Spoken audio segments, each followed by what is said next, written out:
Sekolah Dasar Islam Sabila Muhtadin Banjarmasin yang berada di Jalan Jenderal Sudirman, Banjarmasin Tengah menjadi sasaran di hari kedua dalam pelaksanaan vaksinasi kekanakan.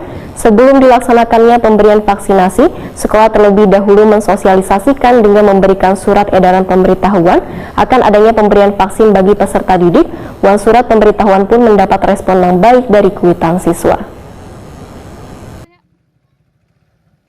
Sekolah Dasar Islam Sabila Muhtadin Banjarmasin yang berada di Jalan Jenderal Sudirman, Banjarmasin Tengah menjadi sasaran di hari kedua dalam pelaksanaan vaksinasi kekanakan. Kepala SD Islam Sabila Muhtadin Banjarmasin, Ain Tayati, Waitakuni Prima TV, Baisukan Kamis 20 Januari 2022 medahkan, sebelum dilaksanakan pemberian vaksinasi, sekolah terlebih dahulu mensosialisasikan dengan memberikan surat edaran pemberitahuan akan adanya pemberian vaksin bagi peserta didik. Surat pemberitahuan tersebut mendapat respon yang baik dari kuitan siswa. Menurut Ain Tayati, sekolah mengusulkan sebanyak 848 siswa untuk divaksin, namun hanya mendapat jatah 160 siswa, sehingga hanya siswa kelas 6 yang mendapatkan vaksinasi.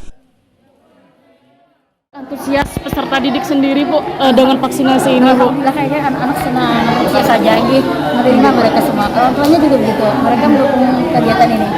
Jadi sebelumnya sudah melakukan ini ya, Bu, ya, sosialisasi dengan orang tua siswa ya, Bu? Sudah kemarin, dan kami sudah memberikan edaran untuk orang tua mengizinkan anaknya.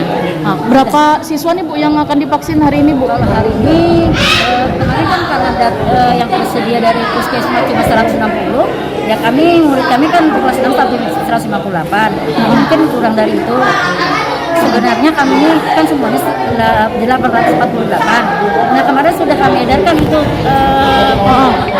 edaran untuk pelaksanaan ini. Tapi karena vaksinnya cuma 160, kami menyiapkan cuma kelas 6 SD aja. Muhammad Alip, seorang siswa, mengaku kada gugup wah disuntik vaksin lantaran sudah terbiasa mendapatkan suntikan vitamin. Tadi sakit lah?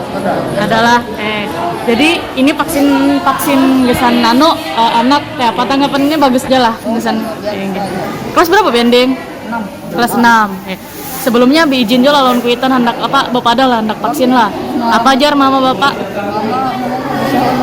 Nggih. Ayo aja nak kayak kesehatan aja. Iya. Tadi sebelum vaksin makan dulu lah. Iya. Sempat gugup loh tadi anak disuntik nih. Sementara Airlangga mengaku sempat gugup wayah akan divaksin, namun ternyata kada terlalu sakit. Airlangga mengaku kada khawatir lagi wayah belajar di sekolah dan melakukan aktivitas bersama kekawanannya di luar rumah lantaran sudah bervaksin. Nggak sakit? Sakit di awal, di akhirnya dikatakan disuntikan. Kenapa nih mau divaksin nih? Biar corona lari, tubuh kebal, dan buat jalan-jalan. Siapa namanya, Dek? Airlangga. Siapa? Airlangga Islam Putra Lesmana. Airlangga. Jadi sudah dapat izin dari ibu bapak ya buat vaksin?